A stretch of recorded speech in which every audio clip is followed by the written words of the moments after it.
सबको प्रोफेसर अग्रवाल यानी मेरी राम राम। आज गुरु प्रकाश दिवस है, गुरुवार है आज, बृहस्पतिवार गुरुवार कहलाता है और आज गुरु प्रकाश दिवस है, यानी गुरु की भाषा को समझने के लिए अपने आप को तैयार करने का पूरे सप्ताह में ये दिन सबसे अच्छा समझा जा सकता है। मतलब अगर इस दिन आप अपने को ये मान लो, तैयारी कर लो कि गुरु की भाषा मुझे समझ में आने लगे, उसके लिए मुझे जो तैयारी करनी है, योग्यता बढ़ानी है, तो उसके लिए आज का दिन एक अच्छा दिन माना जाता है। हर दिन का एक महत्व है, तो आज का दिन उसके लिए है। और आज जो है एक वो एक किताब है, कोई वाणी टेक्नोलॉजी गुरु की दीवानी, जिससे मैं कल देख करके कुछ बता रहा था। तो इसमें एक जो टाइटल पे ऊपर का कवर पेज है ना, उस पे देखो क्या लिखा है। प्राणी इकाई है परिवार की, प्राणी इकाई है परिवार की, परिवार इकाई है कुटुंब की। प्राणी इकाई है परिवार की, परिवार इकाई है कुटुंब की, कुटुंब इकाई है वासुदेव कुटुंबकम की। वसुदेव कुटुंबकम मतलब पूरी पृथ्वी एक परिवार की तरह से, कुटुंब की तरह से है। ये जो कृष्ण ने इस कंसेप्ट को समझाया था, वो गीता का पार्ट है कि नहीं है मुझे मालूम नहीं है, बट गीता का पार्ट जो है इसको इम्प्लीमेंट करने के लिए है, ये मुझे पता है कि वासुदेव कुटुंब का मतलब पूरी पृथ्वी एक कुटुंब है, और वसुधा इकाई है ब्रह्मांड की। वसुधा मतलब पृथ्वी, वसुधा इकाई है ब्रह्मांड की। ब्रह्मांड में तो अपने आप ही अशांति छाएगी यदि एक भी इकाई कहीं भी गड़बड़ाएगी। यानी सोचो, प्राणी से शुरू होकर के और पूरे ब्रह्मांड पर चले गए हैं, और हर जगह पर एक एक यूनिट है जो रिस्पॉन्सिबल है अपने लिए। अगर एक यूनिट भी कहीं पर भी अगर गड़बड़ कर देती है या गलती हो जाती है, तो पूरे ब्रह्मांड को उसको सफर करना पड़ता है। आप ये मत सोचो कि आपसे अगर एक गलती हो गई तो खाली आप ही उसके लिए उसकी जो रिजल्ट है आप ही भुगतोगे, अच्छा या खराब। पूरा का पूरा ब्रह्मांड एक गलती से इफेक्ट होता है। हाँ, नेचुरल सी बात है, कहते हैं ना हाथी है तो उसको उठने में समय लगता है। तो जितना बड़ा इकाई डिस्टर्ब होगी उतनी ही इफेक्ट जो है देर से पता लगेगा। वो जब भूचाल भूकंप आता है तो उसकी ना फ्रीक्वेंसी बहुत स्लो होती है। जो साइंस पढ़ी है जिन लोगों ने, या साइंस थोड़ा बहुत जानते हैं, तो आप देखो उसको, वो कहते हैं ना रिक्टर स्केल है।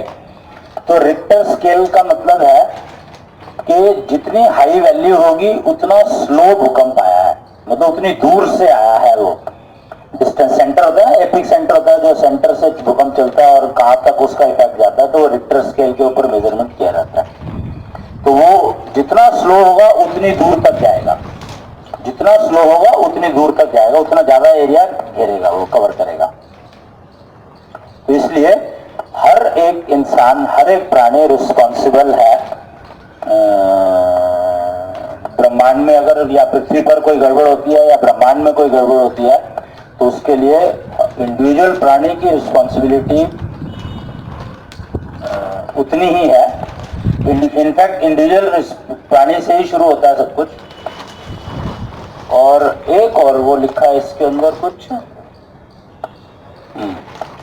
जब तक तन की आंखों से देखोगे देखो वेद ज्ञान और विज्ञान और ज्ञान, वो कहते हैं ना ज्ञान है तो विज्ञान है, बाकी सब अज्ञान है। तो जब तक तन की आंखों से देखोगे तो विज्ञान दिखेगा, जब मन की आंखें खुलने लगेंगी तो ज्ञान गंगा का स्रोत दिखेगा, और जब ज्ञान गंगा नहाने चलोगे तो जागृत ज्ञान भंडार होगा, तब प्रज्वलित दीप से प्रकाशित सारा संसार होगा। कमाल है कि तन की आंखों से विज्ञान दिखता है, मन की आंखों से ज्ञान गंगा दिखती है, और ज्ञान गंगा दिखेगी तो नहाओगे तो वही उसमें। और जब ये जो गंगा जो बह रही है, पानी जिसमें बह रहा है, अगर वो तो तन से नहाया जा सकता, पर मन से नहाने के लिए ज्ञान गंगा, और जैसे ज्ञान गंगा में नहाने लगोगे तो ज्ञान भंडार जाग जाएगा। वो कहते हैं ना कोई सोया हुआ होगा उसको ऊपर पानी के छींटे मारो तो वो जाग जाता है। तो जब मन की ज्ञान गंगा में नहाने चलोगे तो जागृत ज्ञान भंडार होगा, और फिर जो दीप जलेगा उससे प्रकाशित सारा संसार होगा। तो ये गुरु प्रकाश दिवस पर ये दो चीजें मुझे बतानी थी, तो मैंने आपको बता दी है। इसी पर एक छोटी सी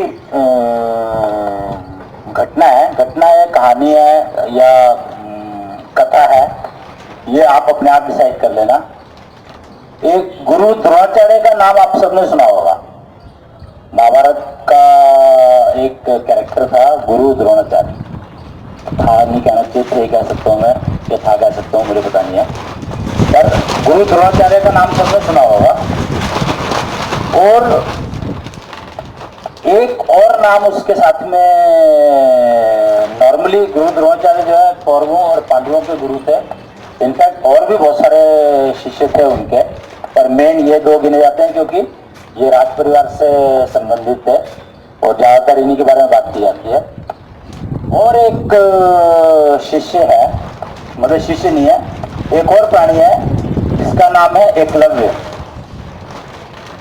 सबने सुना हुआ है नाम। अगर गुरु द्रोणाचार्य का नाम आता है तो एकलव्य का नाम आता ही आता है साथ में। मतलब अर्जुन को एक बार याद करो या ना करो फर्क नहीं पड़ता, पर अगर द्रोणाचार्य का नाम लोगे तो एकलव्य जो है उसके साथ में जुड़ के अपने आप आ जाएगा। और एकलव्य एक भील था, तो उसको गुरु द्रोणाचार्य ने धनुष बाण की ट्रेनिंग देने को मना कर दिया था। धनुर्वेद की ट्रेनिंग देते थे, द्रोणाचार्य धनुर्वेद के एक्सपर्ट थे, तो वो राज परिवार के राजकुमारों को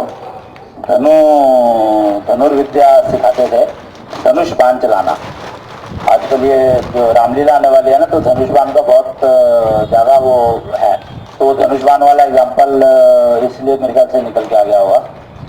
खैर, तो धनुष बाण चलाने की ट्रेनिंग देते थे गुरु द्रोणाचार्य, और एकलव्य उनके पास जब ट्रेनिंग लेने, गुरु का काम है ट्रेनिंग देना, सिखाना। अब वो पैसे लेकर के सिखाता है या बिना पैसे लेकर सिखाता है वो एक अलग इशू है, बट गुरु का काम है शिक्षा देना, विद्या देना, दिशाहीन शिक्षा देना। अगर वो गुरु नहीं हो सकता जो दिशाहीन शिक्षा दे, तो गुरु अगर है तो गुरु का काम है दिशा युक्त शिक्षा देना। और अगर सामने वाले की योग्यता है, योग्यता को पहचान कर शिक्षा विद्या दी जाती है, तो अगर सामने वाले की योग्यता है तो गुरु उसको मना कर नहीं सकता, विद्या देने को मना कर नहीं सकता। अगर वो मना करता है तो या तो वो गुरु नहीं रहेगा या उसके पास विद्या नहीं रहेगी। गुरु के पास विद्या नहीं रहेगी अगर वो सामने वाले की योग्यता को पहचान कर विद्या देने को मना कर देता है। तो जब एकलव्य उनके पास आया, अपने आश्रम में उनके आया और कहा कि मैं धनुष बाण चलाना सीखना चाहता हूं आपसे, तो उन्होंने उसको मना कर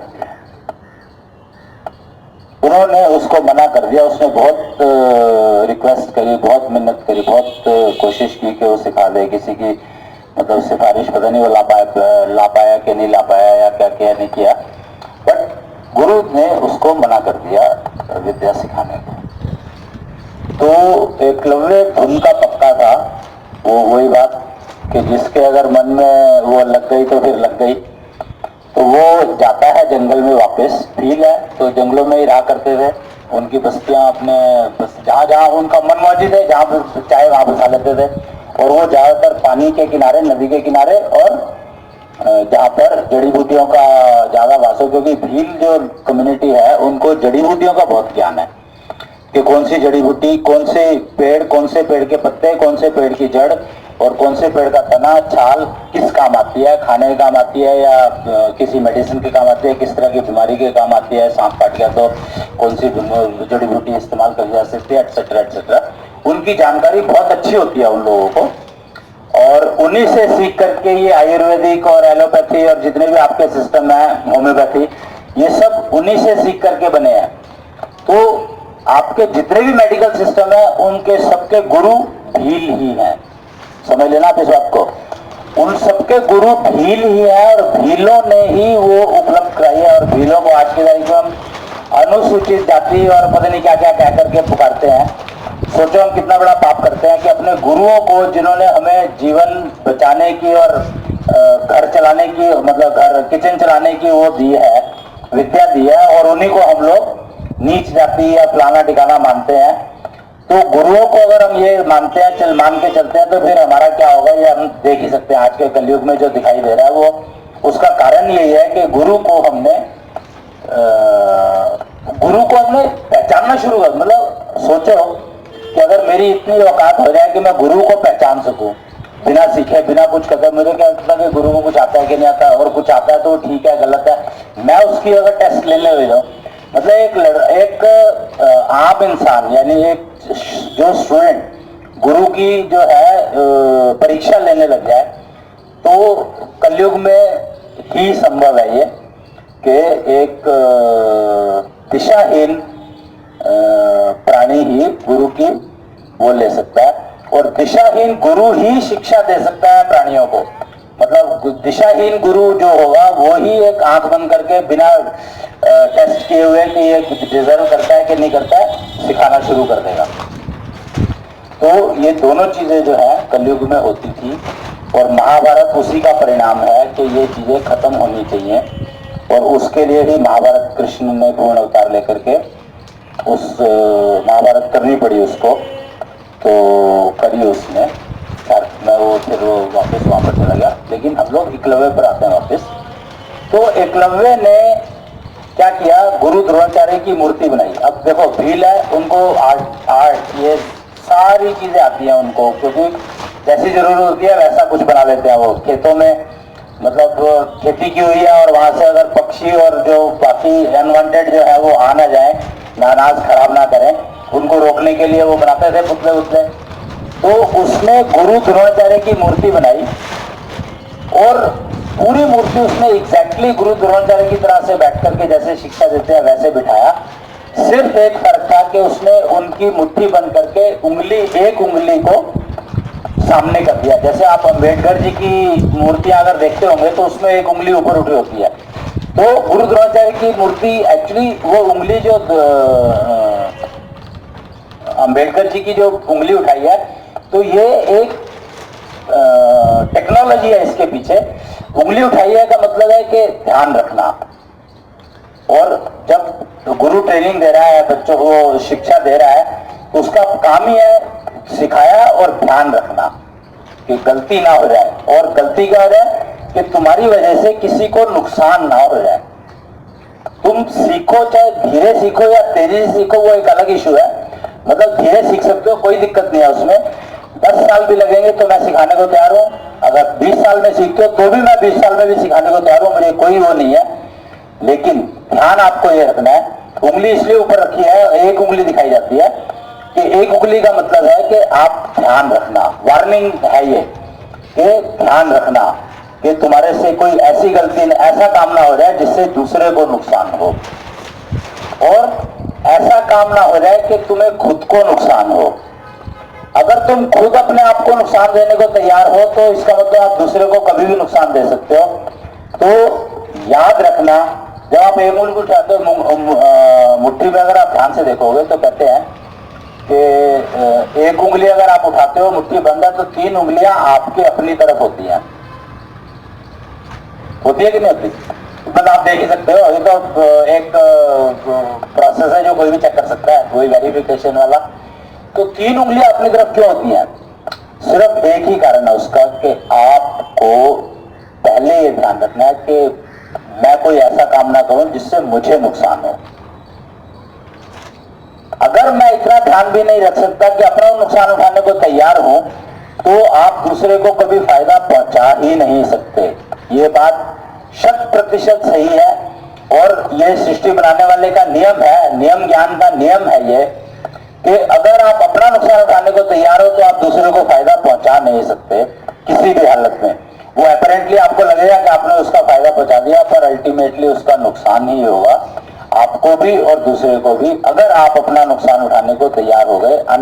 जाने अनजाने, नुकसान को जाने अनजाने से मतलब नहीं है कि आप जानते थे या नहीं जानते थे, क्योंकि यथा पिंडे तथा ब्रह्मांडे, पूरा ज्ञान आपके शरीर में, आपके पिंड में है, आपके शरीर में है।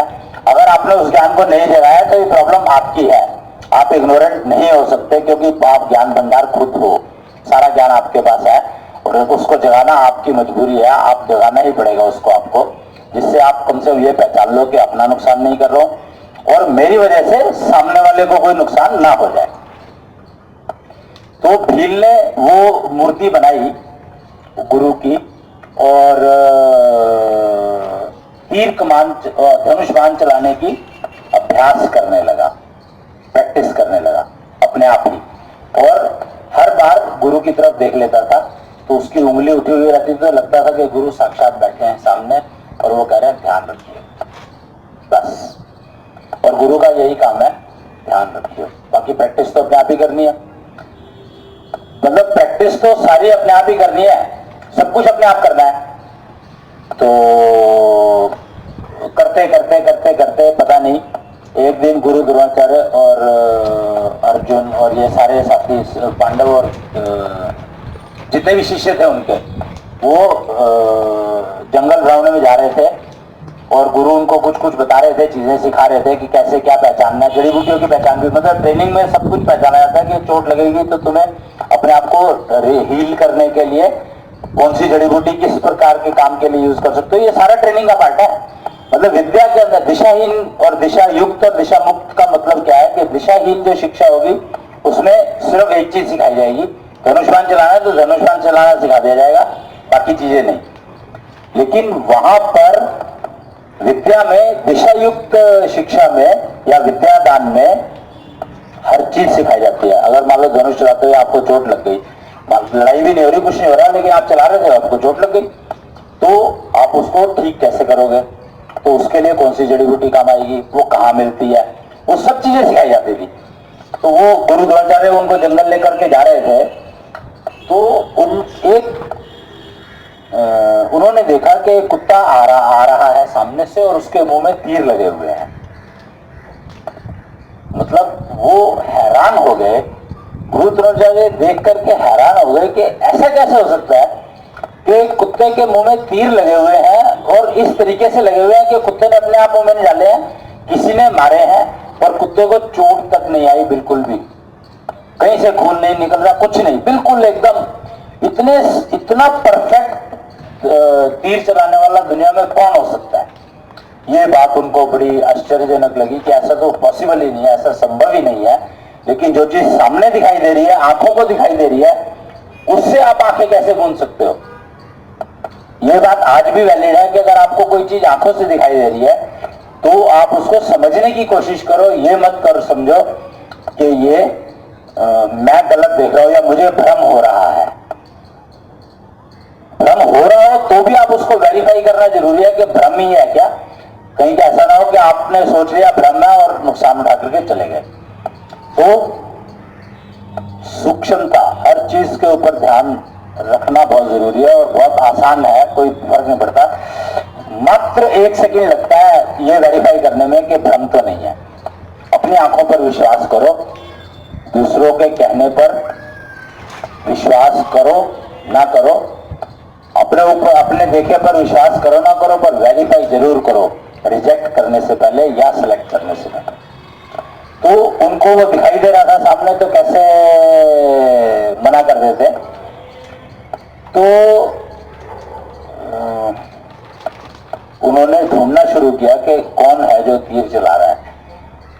जो चलते चलते वो सारे इतने सारे लोग थे, शिष्य थे सारे साथ में, तो पहुंच गए वहां पर जहाँ पर गुरु की मूर्ति रखी थी। तो वहां पर एकलव्य खड़ा था और उसने गुरु को देखा तो चरणों को उनके पैरों को हाथ लगाया। तो गुरु द्रोणाचार्य ने पूछा कि तुम कौन हो? तो उसने कहा जी मैं ऐसे ऐसे एकलव्य हूँ और आपके पास मैं धनुष्मान चलाता हूँ। कहते ये तुम कुत्ते को तो तीर तुमने मारे हैं? मैंने कहा, कहते हाँ जी। मैंने कहा बहुत भौंक रहा था और मुझे लगा कि कोई बातचीत कर रहा है, उसमें डिस्टर्बेंस कर रहा है, तो इसको मैंने चुप करा दिया। तो कहते तुमने ये धनुष विद्या कहाँ से सीखी? कहते जी मेरे गुरु द्रोणाचार्य की गाइडेंस में मैंने ये सीखी है। तो वो कहते हैं कि पर मेरे पास तो तुम कभी आए नहीं। कहते जी मैं आया था आपके पास शिक्षा लेने के लिए और आपने मना कर दिया था, तो मैंने आपकी ये मूर्ति बना करके और शिक्षा लिया। तो मैं आपको गुरु मानता ही हूँ, अपने मन से गुरु मानता हूँ। आप मुझे शिष्य माने या ना माने मैं नहीं जानता इस बात को, ना मैं जानना चाहता, पर मैं आपको गुरु मानता हूँ। तो उसने कहा अच्छा चलो फिर अगर तुम मुझे गुरु मानते हो तो मुझे गुरु दक्षिणा दो। गुरु द्रोणाचार्य ने कहा कि अगर तुम मुझे गुरु मानते हो तो मुझे गुरु दक्षिणा दो। तो एकलव्य ने कहा कि गुरु जी आज्ञा करें। उन्होंने कहा तुम मुझे अपना अंगूठा दे दो। और एकलव्य ने बिना एक पल भी गंवाए तुरंत मतलब तुरंत अपनी वो निकाली और अंगूठा काटा और गुरु द्रोणाचार्य को अर्पण कर दिया। अब गुरु द्रोणाचार्य ने ये क्यों किया, मुझे इसमें इंटरेस्ट नहीं है, ये आप में अगर आपका इंटरेस्ट हो तो देखो आप। पर आप एक बार सोचो कि एकलव्य ने अंगूठा खोकर के पाया क्या? मतलब इमेजिन कि मात्र एक अंगूठा देने से एकलव्य को मिला क्या? तो एकलव्य ने मात्र एक अंगूठा देने से अपने आप को गुरु द्रोणाचार्य से भी ऊपर की पदवी पर बिठा लिया। आज की तारीख में गुरु द्रोणाचार्य को कोई एग्जाम्पल ले या ना ले, अच्छे में ले बुरे में ले, लेकिन एकलव्य की एग्जाम्पल एज ए स्टूडेंट मेरे ख्याल से कोई ऐसा होगा जो नहीं लेता होगा कभी भी। कि देखो एकलव्य कितना वो था, कितना डेडिकेटेड शिष्य था।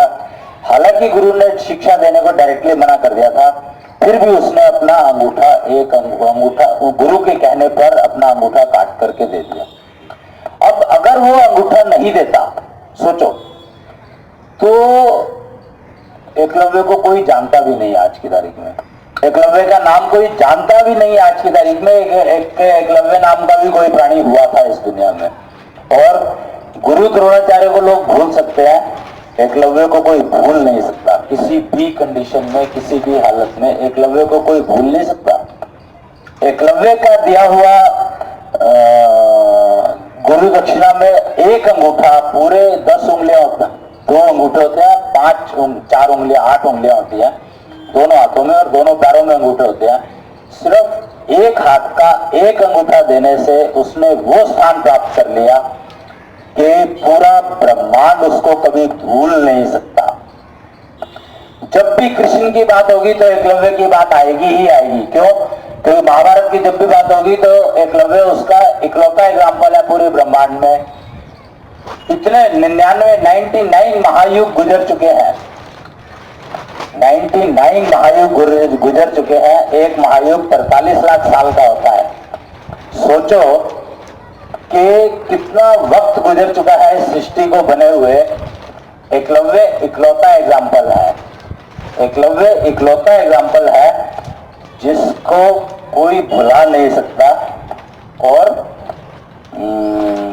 मतलब और अपने बच्चों को, सबको मेरे ख्याल से ये एग्जाम्पल दिया होगा, सुनाया होगा, चाहे पेरेंट्स ने सुनाया या ग्रैंड पेरेंट्स ने सुनाया या महाभारत टीवी में देख करके सुना या स्कूल में टीचर्स ने बताया या किसी रिश्तेदारी ने कहीं पे, मतलब कहीं ना कहीं ये एग्जाम्पल जरूर सुना होगा कि एकलव्य कमाल का शिष्य था जिसने अपने गुरु के कहने पर अपना अंगूठा काटकर गुरु चरणों में गुरु दक्षिणा के रूप में समर्पित किया और यश और कीर्ति के सर्वोच्च शिखर पर बैठ गया। इसके ऊपर कोई एग्जाम्पल आज तक नहीं है। यश और कीर्ति का ऐसा एग्जाम्पल पूरे ब्रह्मांड में आज तक न था ना है। होगा मैं कह नहीं सकता, क्योंकि हो कुछ भी सकता है। तो आज क्योंकि गुरु प्रकाश दिवस था, तो मेरे को लगा कि ये एक ये जो वो है घटना या एग्जाम्पल आज मुझे बता देनी चाहिए एक बार, कि अंगूठा खोया उसने, यहां तक तो सबको पता है, लेकिन उस अंगूठा के एवज में भील एकलव्य को मिला क्या, वो उस बारे में कभी किसी ने ध्यान नहीं दिया शायद, या दिया भी होगा तो मुझे पता नहीं, क्योंकि सुनने में नहीं आया कभी। इस पुस्तक में ही मैंने पढ़ा पहली बार कि उस एकलव्य जो है यश और कीर्ति के सर्वोच्च शिखर पर अविजित स्थापित कर दिया गया इस उससे। तो ये तो था एक उसमें एग्जाम्पल या था उसमें। अब दो चार चीजें मैं सोच रहा हूं कि कबीर जी ने जो कुछ कहा है उसको थोड़ा सा समझने की कोशिश करें क्या। अब जो गुरु की बात हो ही रही है, तो कबीर जी के दोहे और वो क्या कह रहे हैं उसके बारे में थोड़ा सा समझने की कोशिश करते हैं। दो चार दोहे लूंगा, ज्यादा लूंगा नहीं, क्योंकि टाइम भी शायद हो जाएगा इतनी देर में। अभी है 10-15 मिनट 20 मिनट।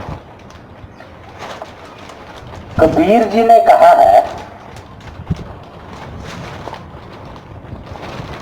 बैठत 12 चलत 18 सोवत पूरे 30, सोवत है सो खोवत है, जागत है सो पावत है।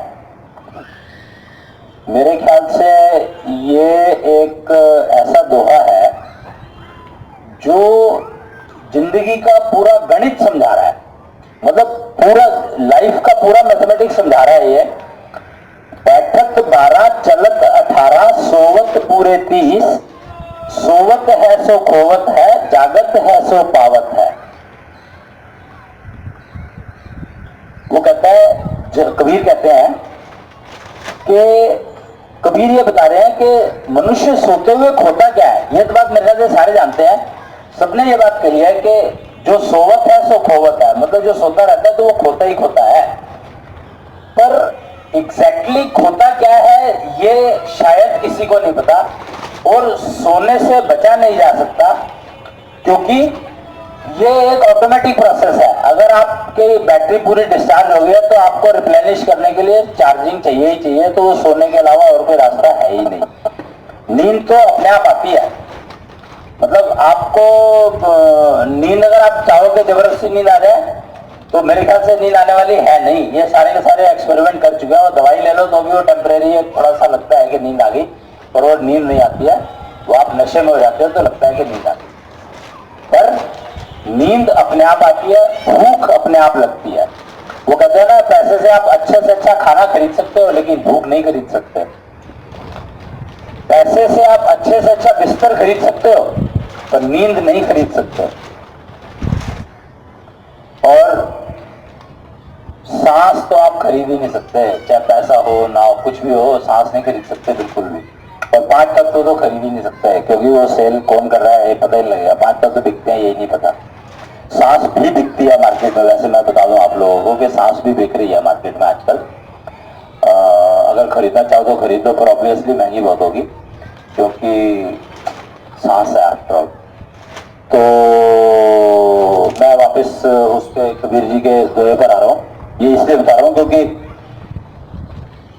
इतना जरूरी है कि सोना इतना जरूरी है, और सोवत है सो खोवत है, तो मतलब खो गई, पर खो क्या रहे हो ये तो ये पता लग जाए अगर, तो फिर हो सकता है कि कोशिश करो थोड़ा सा कि कुछ ऑटोमेटिक प्रोसेस ऐसी सेट हो जाए जिससे आप कम खोलो, थोड़ा सा बचा लो, थोड़ा सा बच जाए, या जितना बचा सको उतना बचा लो, अपने हाथ में तो आ जाए कम से कम। तो जैसा कहा, बैठत 12, यानी जब आप बैठे रहते हो नॉर्मल कंडीशन में, तो अगर आप अपनी श्वास प्रक्रिया को, सांस की प्रक्रिया को मेजरमेंट करोगे, काउंट करोगे, तो आपको दिखाई देगा कि आप 12 से 15 साल, नॉर्मल इंसान की बात कर रहा हूं मैं, नॉर्मल प्राणी की बात कर रहा हूं जो बीमार नहीं है। तो जो नॉर्मल हेल्थ का जो प्राणी है, शंख माप उसकी करीब 50-60 होती है अगर मेजरमेंट करेंगे हम इंस्ट्रूमेंट से। तो नॉर्मल प्राणी जो है वो 12 से 16 सांस तक लेता है। नॉर्मल प्राणी बैठा हुआ है तो 12-13 से लेके 15-16 सांस तक यूज करता है, खर्च करता है 12 से 16 सांस तक, 12-13 से लेके 15-16 सांस तक। और जब आप चलते हो, वो कहते हैं ना चलते हैं तो सांस चढ़ जाती है, तो जब आप चलते हो तो थोड़ा जल्दी जल्दी सांस लेने लगते हो। तो वो वही है कि जब आप चलते हो तो 18 से 21 सांस लेते हो, 18 से 21 सांस लेते हो, 22, 21, 22, मतलब सांस की गिनती बढ़ जाती है। और जब आप सोते हो तो 30 से 35 सांस तक यूज कर लेते हो। इमेजिन, वो जैसे कहते हैं ना सभी के सभी लोग, और खासकर पतंजलि योग वाले और सारे योग वाले बेसिकली जानते हैं इस बात को और कहते भी हैं कि हमें उम्र सांसों की गिनती से मिलती है। कबीर जी भी यही इंडिकेट कर रहे हैं कि हमें उम्र सांसों की गिनती से मिलती है। और अगर आप सो रहे हो तो 30 से 36 सांस तक खर्च करते हो, और बैठे हो साधारण उसमें बैठे बैठे कुछ काम कर रहे हो तो आप 12 से 16 सांस खर्च करते हो। यानी सोते हुए दुगने से भी ज्यादा, यानी जितना चलने में आप खर्च करते हो उसका दुगना आप सोने में खर्च करते हो। तो सोना तो सुसाइड है, पर क्या उसके बिना रहा जा सकता है? नहीं रहा जा सकता। तो कबीर जी ये कहते हैं कि सोते हुए आप अपनी सांस खोते हो, यानी उम्र खो रहे हो। तो अब देख लो कि सोना भी जरूरी है। कोशिश ये करो कि ऐसे योग और ये योग आसन और प्राणायाम और बहुत सारे श्वासपैथी, कुचलपैथी, ये सब बहुत सारे तरीके अवेलेबल हैं जिनसे आप अपनी बैटरी को चार्ज करने के लिए, अभी जैसे आपको 8 घंटे लगते हैं तो वो आप 6 घंटे में कर सकते हो। यानी सोने के 2 घंटे बचा सकते हो, आधा घंटा बचा सकते हो। अगर 10 मिनट भी बचाते हो तो आपने बचाया, 1 घंटा बचा लेते हो तो बहुत बचाया, 2 घंटे बचाते हो तो और बचाया। तो मतलब बचाने हैं, अगर बचा सकते हो तो, और चाहो तो वो भी जरूरी नहीं है, मर्जी आपकी है, अपनी फ्री विल है, क्योंकि सांस तो आपने अपने आप ही लेनी है और कुछ तो किसी से पूछना तो है नहीं, ना किसी से लेनी ना देना, अपनी है, अपनी चीज है, जैसे मर्जी इस्तेमाल करो उसको। तो कबीर जी ने ये क्लियरली बताया कि उम्र सांसों की गिनती से मिलती है, और उसको मतलब जीवन का गणित हो गया ना कि आपकी उम्र सांसों की गिनती से मिलती है, और सोते हो तो आप सांस पूरे जल्दी सांस पूरे हो जाते हैं, और बैठते हो तो बैठ के काम करते हो तो 12 से 15 सांस खर्च होते हैं। अब गणित को अपने आप से एडजस्ट कर लो जैसे आप करना चाहो, आपकी जिंदगी है। ये एक 2006 में एक प्रोग्राम हुआ था, इनॉग्रेशन हुआ था किसी सिस्टम का हिसार में। तो वहां पर एक डॉक्टर राणा है, एग्रीकल्चर, हिसार एग्रीकल्चर यूनिवर्सिटी के साइंटिस्ट हैं, बहुत बड़े सीनियर साइंटिस्ट थे। उन्होंने ये बताया था, ये दोहा सुनाया था और उसको मतलब एक्सप्लेन किया था। तो वो इस किताब में भी लिखा हुआ है, तो मैं वो पढ़कर बता रहा था आपको। उसके बाद कबीर जी ने कहा है, अजगर करे न चाक। अच्छा, ये कबीर जी का नहीं है दोहा, ये दोहा पता नहीं किसका है। उसमें ये लिखा है, कहते हैं अजगर करे न चाकरी, पंछी करे न काम, दास मलूका कह गए सबके दाता राम। कमाल है, कितने साधारण से शब्दों में इतनी बड़ी बात कह जाते हैं ये लोग, इसीलिए तो इनको अब तक याद किया जाता है। एक और कबीर जी का दोहा है ये, ये शायद कबीर जी का ही है। सतगुर मिला तो सब मिला, ना तो मिला न कोय, मात पिता सुत बांधवा ये तो घर घर होए। इसकी एक्सप्लेनेशन दिया कि दीर्घ श्वास दीक्षा देने वाला गुरु ही अगर सतगुरु मिले तो समझो सब कुछ मिल गया, अन्यथा बाकी सारे रिश्ते तो हर घर में मिल जाएंगे। लेकिन ऐसा गुरु ढूंढना बहुत अनिवार्य है, बहुत जरूरी है, जो आपको ऐसी शिक्षा दे सके जो आपके सांसों की गिनती का उपयोग करना सिखा सके, और उसको कैसे कम से कम खर्च करूं, और खर्च भी करूं तो उसको ऐसे खर्च करूं कि वो मुझे लाभ दे। ऐसा गुरु मिल जाए तो समझो कि आपकी जिंदगी में आपने आपको बहुत कुछ मिल गया, और फिर आप जो कमाई करोगे तो वो आप कमाई आपकी सारी उसमें काम आएगी।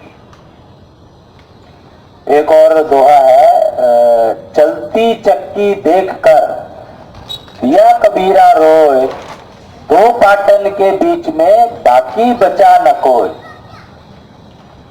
अब इसमें कबीर जी क्या कह रहे हैं एक्चुअली, इसमें कबीर जी ने कहा है कि कबीर जी रो पड़े सामने वाले को देख करके। जब सामने आया कोई आदमी और वो बैठा था उनके सामने, कुछ पूछने आया होगा उनसे, तो कबीर जी रो पड़े उसको देख करके। वो कोई प्राणी ऐसा होगा जो शिष्य होगा उनका, शायद इसलिए कि इतना सिखाता हूं मैं इसको और ये समझना नहीं जाता उस बात को और उसको इस्तेमाल नहीं करता है। कि कबीर जी देखा कि वो अपनी श्वास बड़ी कहीं से भाग कर आया होगा, तो बड़ी तेजी से सांस को ले रहा छोड़ रहा था। तो कबीर ने ये दोहा तभी बनाया था उसको देख करके, कहा कि ये देखो आप आदमी जो है अपने सांस को चक्की की तरह चला रहा है और अपने आप को उसमें पीस रहा है, कितनी बुरी तरह से अपनी जिंदगी का क्या कर रहा है यार। चलती चक्की देखकर दिया कबीरा रोए, तो कबीर तो रोया इसीलिए कि मैं इसको सिखा रहा हूं और ये अपनी जिंदगी को वेस्ट कर रहा है, तो इसको सिखाने का भी मुझे क्या वो मिलेगा, और डिजर्विंग है, पर उसको सीख रहा है लेकिन उपयोग नहीं कर रहा। मतलब सिखाने वाले कबीर, सीखने वाला गुरु, सीखने वाला शिष्य डिजर्विंग है, उसकी योग्यता भी है सीखने की, और सीख भी रहा है, और रोज आता भी है, सिंसियर भी है, और उसका उपयोग नहीं कर पा रहा। वो कहते हैं ज्ञान, उस ज्ञान को सीखने का क्या लाभ जिसका आप उपयोग नहीं कर पाते। तो वो उपयोग नहीं कर पा रहा, तो इसलिए वो कबीर जी उसकी इस हालत को देख करके रो रहे हैं और कह रहे हैं कि मान जाओ भी, अभी आप इसको उपयोग करना सीखो। ज्ञान तो तुमने बहुत ले लिया, पर अब उसको उपयोग करना सीखो। एक और दोहा है, क्षमा बड़न को उचित है, क्षमा बड़न को उचित है, छोटन को उत्पात, क्या विष्णु का घटी गया जब भृगु मारी लात। ये दोहा मेरे ख्याल से तकरीबन सबने सुना ही होगा कि क्षमा बड़न को उचित है, छोटन को उत्पात, क्या विष्णु का घटी गया जब भृगु मारी लात।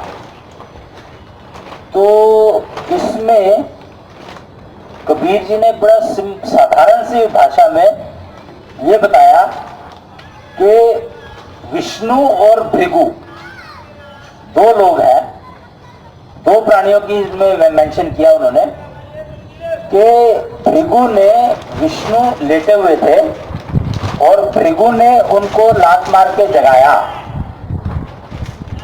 भृगु या इन्होंने इसमें तो यही कहा कि जब भृगु मारी लात, तो वो लात भृगु ने मारी या भृगु की लात लगी विष्णु को, मैं इस बारे में जानना नहीं चाहता, क्योंकि कुछ लोग कहते हैं कि भृगु की लात लग गई विष्णु को, पर कबीर जी का दोहा ये कहता है कि क्या विष्णु का घटी गया जब भृगु मारी लात।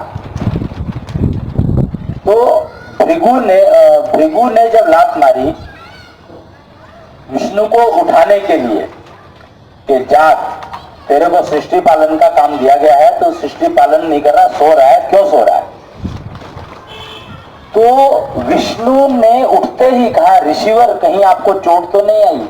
क्रोध तो आने का सवाल ही नहीं था, विष्णु के मुंह से जो शब्द निकले वो ये थे, ऋषिवर कहीं आपको चोट तो नहीं लगी। सोचो, लात पेट में मारी है, विष्णु ने लात विष्णु के पेट में मारी है, और विष्णु के शब्द ये थे कि ऋषिवर कहीं आपको चोट तो नहीं लगी। तो बड़ा कौन हुआ? इसी से अंदाजा लगा सकते हो कि कबीर जी को कितनी पहचान थी, और कैसे साधारण से शब्दों में उन्होंने एक्सप्लेन किया कि बड़ा कौन है। उस शब्दों से, चाहे विष्णु को चोट लगी है नहीं लगी है वो तो किसी को पता ही नहीं है, पूछा नहीं है, लगी नहीं लगी, विष्णु ने इस चीज को प्रदर्शित ही नहीं होने दिया, मतलब पता ही नहीं लगने दिया। ये शब्द बोल करके कि ऋषिवर कहीं आपको चोट तो नहीं लगी, मतलब पैर लात उससे मारे तो उसको कहीं चोट ना लगी हो, कि विष्णु का पेट सख्त है और भृगुओं को चोट ना लगी हो। तो और भृगु ऋषि तो थे ही, बहुत पावरफुल और बहुत पहुंचे हुए ऋषि थे, बहुत तपस्या से उन्होंने बहुत ज्ञान अर्जन किया हुआ था, तो उनको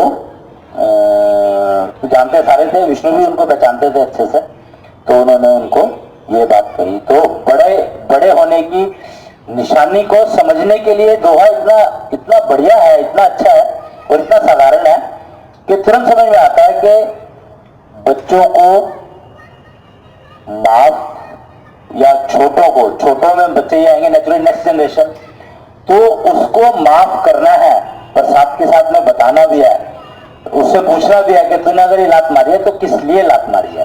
विष्णु ने पूछा नहीं, क्योंकि वो तो ऋषिवर थे, पर हम तो नेक्स्ट जनरेशन की बात कर रहे हैं, तो नेक्स्ट जनरेशन से पूछना है कि चल तूने लात मार दी, कोई बात नहीं, तू ये बता के तूने मारी क्यों, तो उसका जो भी कारण बताए तो उसको हमें उसको समझाना है, एक्सप्लेन करना है बड़ों को कि बेटा इसका मतलब तुमने ये जो किया तुमने, इसमें ये गलती थी, इसको तुम इस तरीके से भी कह सकते थे, ऐसे भी कर सकते थे, या जो भी उस समय की सिचुएशन के ऊपर डिपेंड करेगा, तो वो करना है हमें। तो नेक्स्ट जनरेशन को टेक केयर करना ही हमारी रिस्पॉन्सिबिलिटी है इस मनुष्य योनि में, क्योंकि नेक्स्ट जनरेशन को लेकर के हम आए हैं, तो हमारी ही जिम्मेवारी है उसको ठीक दिशा में डालना, नहीं तो हमारा जन्म तो बेकार हो ही गया, और नेक्स्ट जनरेशन हमें कभी माफ नहीं करेगी किसी भी हालत में कि मुझे आज की जनरेशन में बल्कि सुनने को आता भी है कि अब बच्चों ने अपने पेरेंट्स को कहना शुरू कर दिया है कि तुम अपने मजे के लिए मुझे यहाँ पर लेकर इस दुनिया में लेके आए, मेरा इस दुनिया में आने का कोई विचार नहीं था, या तुमने मुझे इस दुनिया में कैसे रहना है ये सिखाया नहीं। तो सोच लो कि आप अगर अपनी नेक्स्ट जनरेशन को ठीक रास्ते पर नहीं डालते हो, तो नेक्स्ट जनरेशन आपको जो भी ब्लेम करे वो ब्लेम आपको लेना ही पड़ेगा, आपके पास कोई चॉइस नहीं है, क्योंकि सिखाया आपने ही है। वो जो आपको वापस दे रहा है, जो आपने सिखाया है वही आपको वो वापस दे रहा है, और कुछ नहीं। ये समझ लेना इस बात को आप, मतलब समझ लो तो अच्छा है, यूज करो या ना करो वो आपकी मर्जी है। और बहुत सारे दोहे हैं कबीर जी के, वो कहते हैं कि ब्याज बचाओ अभियान जब शुरू किया था तो एक 4 लाइनें लिखी थी। ब्याज बचाओ अभियान शुरू किया था तो ये 4 लाइनें बोली गई थी, विद्यार्थी जगत हित में जारी एक संदेश। ब्याज बचाओ अभियान का संदेश था ये, पता नहीं किसने दिया, नाम तो लिखा नहीं है इसके ऊपर, पर वो ब्याज बचाओ अभियान की ओर से विद्यार्थी जगत हित में जारी एक संदेश। जब तक है माँ बाप की देखभाल तब तक तू रहेगा कंगाल, दादा दादी के पास जा यदि तूने होना है माला माल। कमाल है, ये क्या लिखा है इसने, खैर मुझे नहीं पता क्या लिखा है, पर क्या इसमें ये बात सही है पता नहीं, मेरे को भी देख लो, ये वेरीफाई करना बहुत जरूरी है कि जब तक है माँ बाप की देखभाल तब तक तू रहेगा कंगाल, दादा दादी के पास जा यदि तूने होना है माला माल। वेरी गुड, बहुत अच्छी लाइनें लिखी है, अच्छी है कि नहीं है, खराब है ये पता नहीं मेरे को। तो मुझे लगा कि ये तो डिस्कशन का विषय है, ये तो डिस्कस किताब में छपा है, तो और कबीर जी के ऊपर एक्सप्लेनेशन है, कबीर जी के दोहे एक्सप्लेन किया उस किताब में लिखा, तो इसका मतलब कोई ना कोई मीनिंगफुल तो होगा ही है। तो इसके ऊपर डिस्कशन होना चाहिए कि ये बात ठीक है कि नहीं है। वो ये कह रहा है कि इसका एक्सप्लेनेशन दिया उसने, यह संदेश हर प्रकार से व प्रत्येक प्राणी व परिवार के सदस्यों के लिए समझना सबके लिए बहुत अधिक लाभकारी रहेगा। यह संदेश कहता है कि माता पिता अपने जीविकार्जन में इतने व्यस्त रहते हैं कि चाहते हुए भी अपने बच्चों को समय नहीं दे पाते। ओह अच्छा अच्छा अच्छा, इसलिए ठीक है ठीक है। तो यह संदेश कहता है कि माता पिता अपने जीविकार्जन में इतने व्यस्त रहते हैं कि चाहते हुए भी अपने बच्चों को समय नहीं दे पाते, और दादा दादी जो कि माँ बाप से कहीं अधिक जीवन का अनुभव अपने अंदर समेटे हुए हैं और उनके पास समय भी है तथा यह उनकी नैतिक जिम्मेदारी भी है, और अपना अनुभव नई पीढ़ी को देकर समाज का ऋण भी उतारना है, मतलब उधार भी उतारना है, और वो उतारना ही पड़ेगा, अति आवश्यक है, नहीं तो मनुष्य योनि का मिलना बेकार हो जाएगा। तो इसलिए ये कही गई है 4 लाइनें भैया। इसके एक्सप्लेनेशन लिखने वाले, वो 4 लाइनें लिखने वाले ने ये एक्सप्लेनेशन दिया उसकी। अब आप देख लो कि इसको समझना किस डायरेक्शन में। उसने अपनी एक्सप्लेनेशन दे दी कि भैया पेरेंट्स जो है उनको तो वो बिजी है पैसे कमाने में, क्योंकि दाल रोटी भी खानी है और बाकी सारे खर्चे भी पूरे करने हैं, और दादा दादी क्योंकि अब फ्री हो गए हैं तो उनकी नैतिक जिम्मेवारी और उनका एक्सपीरियंस भी पेरेंट्स से ज्यादा है नेचुरली, तो और उनकी नैतिक जिम्मेवारी भी है, मॉरल रिस्पॉन्सिबिलिटी है कि अपने ग्रैंड पेरेंट बच्चों को संभालें और बताएं और अपना उधार उतारें, नहीं तो मनुष्य योनि बेकार चली जाएगी। अरे ये तो बड़ा अच्छा साइकिल बना दिया, परफेक्ट साइकिल, वेरी गुड। किताब बड़ी अच्छी लिखी है जिसने भी लिखी है।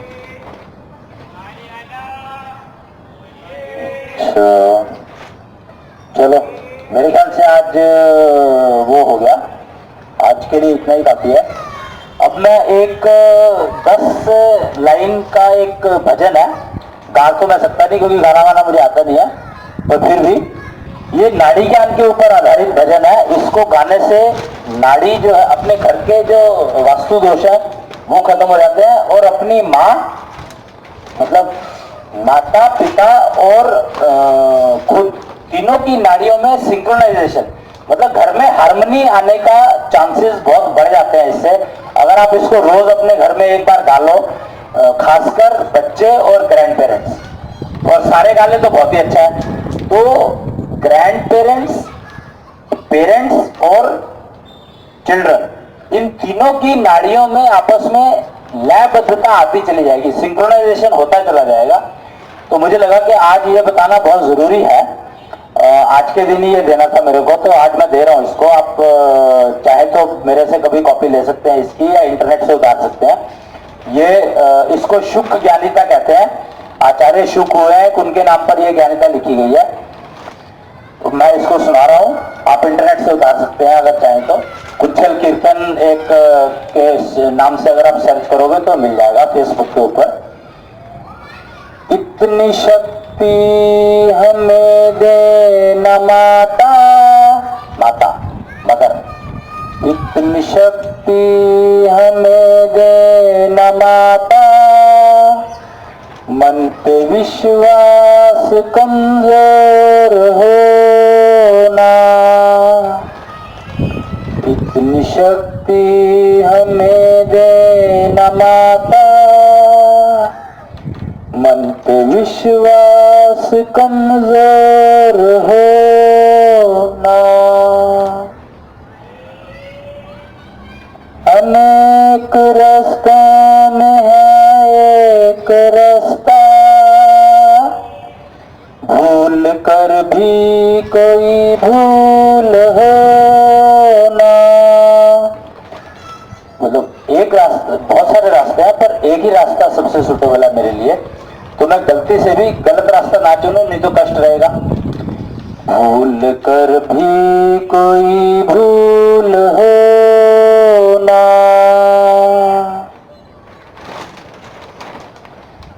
योग्यता जो मेरी बढ़ा दे, ऐसा पथ कोई तैयार दो ना। बच्चा पूछ रहा है अपनी माँ से, कह रहा है कि ऐसा कोई रास्ता बता दो जो भी जिससे मैं अपनी एलिजिबिलिटी बढ़ा सकूं, योग्यता बढ़ा सकूं। ऐसा पथ कोई तैयार दो ना, ज्ञान पथ जो मुझको दिखा दे, ऐसा गुरुद्वार तुम हमको दो ना।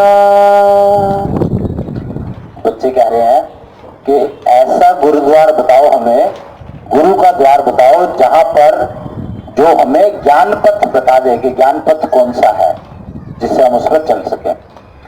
ज्ञान पथ जो हमको दिखा दे, ऐसा गुरुद्वार तुम हमको दो ना। श्वास पथ पे जो चलना सिखा दे, श्वास पथ यानी सांस का रास्ता, श्वास पथ पे जो चलना सिखा दे, ऐसे गुरु की कोई पहचान दो ना, ऐसे गुरु की कोई पहचान तो दो ना। मतलब बच्चे कह रहे हैं अपनी माँ को कि माँ हमें ऐसी पहचान तो बता दो कि जैसे ऐसा गुरु मिल जाए तो मैं उसको पहचान लूं। वो रावण वाली बात कि कुछल पूछो रावण से, कहां से कैसे पायो ज्ञान, रावण बोलो शीश चढ़ाया कर गुरु की पहचान। तो गुरु की पहचान करने का जो रास्ता था वो मुझे माँ ने सिखाया था। रावण ने ये बात कुछल को बताई। तो बच्चे आज की तारीख में गुरु, माँ को क्यों भी गुरु कहा जाता है, पहला गुरु माँ ही कहलाती है बच्चों की। तो वो मुझसे पूछ रहे हैं कि ऐसे गुरु की पहचान बता दो हमें कि रास्ते में कहीं मिल जाए, मान लो तुम नहीं हो और हम जा रहे हैं कहीं तो हमें मिल जाए, तो अगर पहचान बता दोगी तो हम पहचान लेंगे, तो कम से कम उससे सीख सकते हैं। तो ये एक भजन कह लो, ज्ञानिता कह लो, कविता कह लो, पोएम कह लो, जो भी कह लो, अगर इसको हम गाते हैं, अपना गा करके बोलते हैं, रिदम में बोलते हैं, या अगर गा नहीं सकते तो जैसे मन हो, जैसे अपनी मर्जी, क्योंकि नाड़ी से सिंक्रोनाइज है, तो आपकी नाड़ी से सिंक्रोनाइज होना है, तो वो आपके घर में एक वो जो वातावरण है ना, इतना माहौल इतना अच्छा कर देगी कि आपका मन करेगा यार घर में बैठने का आनंद ही कुछ हो रहा है। फिर आपको क्लब श्लब सब भूल जाओगे, मतलब आपको घर इतना अच्छा लगने लगेगा, इतना अच्छा लगना लगेगा कि आपको मतलब कुछ याद ही नहीं आएगा, सीधा अपना काम खत्म करके आप घर की तरफ लौटोगे, क्योंकि घर एक मंदिर बनने लगेगा। वो कहते हैं घर एक मंदिर है, तो घर अपने आप ही मंदिर बन लगेगा। मंदिर मतलब मन का घर, जहाँ पे मन लगता हो, तो वो मन आपका लगने लगेगा। ये गारंटी है 100%, क्योंकि मैं इतने सारे घरों में जहां इतने लोग कर रहे हैं इसको, और सबकी फीडबैक ये किया कि सर जब से ये करना शुरू किया तो घर के अंदर कलेश नाम की चीज जो है ना, वो ऐसा लगता है कि कभी थी ही नहीं, जबकि हमारे यहाँ रोज कोई ना कोई पंगा रहता ही था। वो सबके यहाँ पे या कुछ ना कोई रहते हैं, और इतने सारे चक्कर हैं। बस ये करने से थोड़ा थोड़ा इम्प्रूवमेंट शुरू हो जाएगा, एकदम तो नहीं होगा मेरे ख्याल से, पर कहते हैं कि 40 दिन के अंदर अंदर से तो काफी फर्क आना शुरू हो जाता है। विदिन 40 डेज, 40 दिन का चालिया कहा गया है। तो ये चाहो तो कर सकते हो, और नहीं तो चाहो तो इसकी कॉपी आप मेरे से मंगा सकते हो, और मेरे घर से ले सकते हो। G62 है कालका जी के ग्राउंड फ्लोर पे मैं रहता हूँ, तो वहां से आप इस कॉपी को ले सकते हो, जब चाहो जब ले सकते हो। तो आज का कार्यक्रम यहीं पे समाप्त करता हूँ मैं।